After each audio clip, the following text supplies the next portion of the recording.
Hello crochet lovers, welcome back to Crochet Lovers, the channel where we learn to crochet step by step.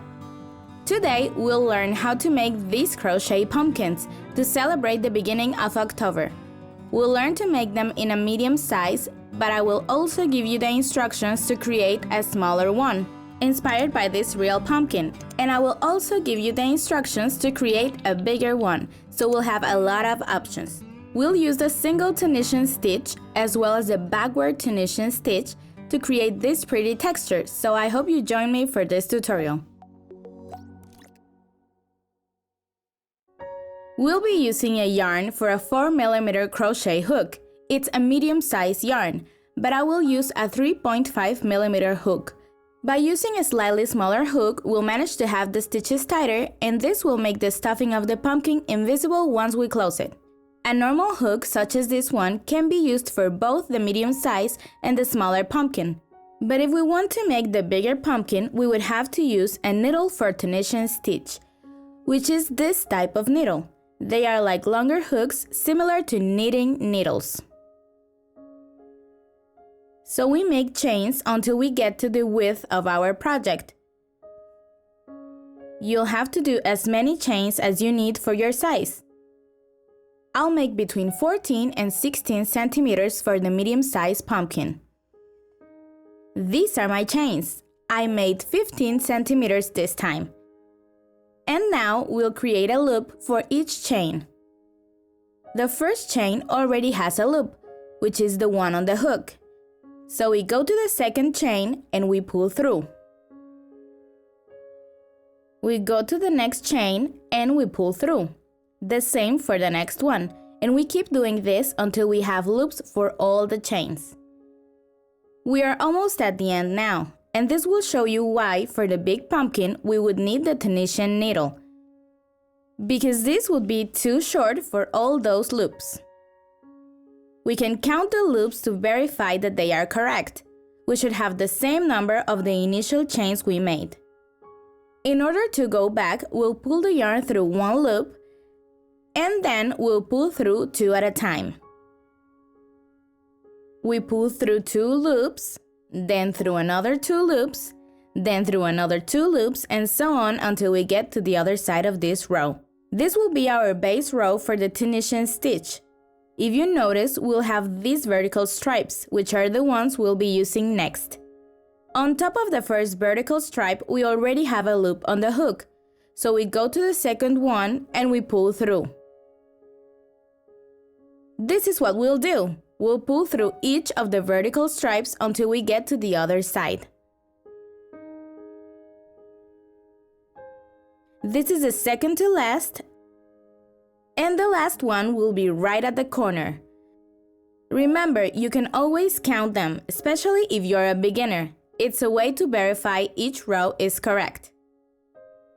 To go back on this row, we pull through one loop. And just like we did before, we'll now pull through two loops at a time until we get to the end. Pull through two, we pull through the last two loops, and we have created a row of single Tunisian stitches. Don't worry if you see the rows get a little rolled up. They do that naturally because they are thicker at the back. So they can roll up a little as we grow bigger in the project. This is totally normal. For the next row, we'll use the backward Tunisian stitch.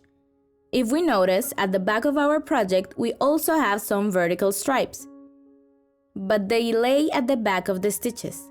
They are not very noticeable, especially the first time we're looking for them, but we can see that each top loop has a vertical stripe at the back. So instead of pulling through at the front, we'll use the vertical stripes from the back. The first one can be a little tricky, but we just need to push our hook to yarn over the vertical stripe at the back. We pull through and then go back to the next vertical stripe. Be very careful not to yarn over more than one stripe or loop for this vertical part. We pull through and we keep doing this for each vertical stripe from the back. We'll create a loop on the hook. You'll see that the hard part is just the beginning for the backward Tunisian stitch. because as we grow bigger with the project, we'll see those vertical stripes at the back more and more clearly, and we'll be able to work faster and easier. This would be the second to last vertical stripe, and the last one is right at the corner. The same way as with the normal stitch, so we pull through the last one and we can count the loops on the hook to verify it's the same number. And then we go back the same way we have been doing. We pull through one first and then through two at a time. I have finished the first row of backward Tunisian stitches. We'll be able to see how the texture this stitch creates is very visible. And now what we'll do is alternate one row of normal Tunisian stitches and one of backward stitches, and so on until we get to the size of our project. There's still a lot to crochet. I now have to crochet a row of normal Tunisian stitches. Remember that these stitches are done by pulling through with the vertical stripes from the front. Don't forget to work on that last loop, which is at the very corner of the project. We can always count to check we're doing it right, and we go back the same way we have before. And now we'll make a row of backward Tunisian stitches. First, we need to locate the vertical stripes from the back. If we pull the project a little bit, they will be more noticeable. And here we work on the first vertical stripe from the back. We pull through, then to the second vertical stripe from the back, we pull through, and we keep doing this until we get to the other side. This is the second to last vertical stripe, and remember that the last one is at the very corner of the whole row. Don't forget that. We pull through, and we can count the loops to check if we did this right. We go back as we always do. We pull through one first and then through two at a time. And we should have another row with that texture. And like I said, we should now alternate one row of normal Tunisian stitches, working on the stripes from the front, and one of backward ones until we get to the size we need. We'll always try to finish on a row of backward Tunisian stitches, so that it has that texture with the marks on top. And then we'll stitch together both corners. We'll set the back of the work outwards like this. Now we chain one right where the hook is located, and then we'll pull the yarn through the first chain from this corner and through the first space between the vertical stripes in this corner. There we'll crochet a slip stitch to join both corners. Now we go to the second chain on this side and then the second space between vertical stripes. We pull the yarn through there and we make another slip stitch. We'll keep creating those stitches to join both corners with slip stitches until we get to the other side. This is how the other side should look. I'm on the second to last stitch. This should match the last space between vertical stripes. And for the last chain, we'll pull the yarn through the last vertical stripe we have right at the corner. We have stitched together both ends, we chain one to secure the yarn, and before we cut the yarn, we'll leave a thread of about 50 centimeters. It has to be quite long because we'll continue working with this yarn. But we won't use the hook anymore. So we remove it, then we turn the project inside out, and we should have the texture the backwards Tunisian stitch creates. Now we'll use a yarn needle and we'll go through the stitches on this side. So we go in from the back and then from the front.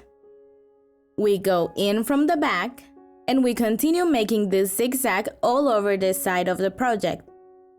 And once we have gone all the way around, we finish in the first stitch we went through. Now we'll just pull on the yarn to close the circle. And to finish off this side of our pumpkin. Once it is completely closed, we'll go through with the yarn in different directions so we finish closing this side. If you want, you can go through a couple more times in order to secure the yarn on this side. And now we pull the yarn to the other side, where we will repeat the process. So we go through any stitch from the back, we go through the next one from the front, we go back in from the back, and so on until we go all the way around this side of the project. Once we are done, we pull the yarn, but not completely. We must leave a space open so we can put in the stuffing. We keep pulling the yarn to close and filling the pumpkin at the same time. This will not be completely closed, so for that we'll use the yarn needle. We'll go through in all directions so we can finally close this side. Once the stuffing is not visible on top, we'll use the needle to go through the center of the pumpkin to the other side. And we'll pull the yarn very tightly so we have that small dent at the center. Now we'll pull the yarn through the top of the pumpkin again, and then we pull the yarn to create those side parts. We can pull as much as we want. We can leave the yarn loose or tight. It depends on how we want our pumpkin to look. And we'll keep doing this on all sides of the pumpkin to create those side parts. Now we are creating the next one. I am trying to make them all at the same distance. And now we just have to keep going. I think this one looks like a real pumpkin, so I'm doing well. When we are done, we'll secure the yarn by creating a couple knots. And then we'll hide the yarn in the pumpkin stuffing. Now we just need to use a stick for the center of our pumpkin. We can also use a cinnamon stick. They look really cute too. And we can decorate it the way we want to. I hope you liked this tutorial and that you start making pumpkins in all sizes for this fall season. If you liked this video, do not forget to click the like button and subscribe to the channel so you're up to date with everything new. I'll upload a new video every Thursday. Have a great day, crochet lovers!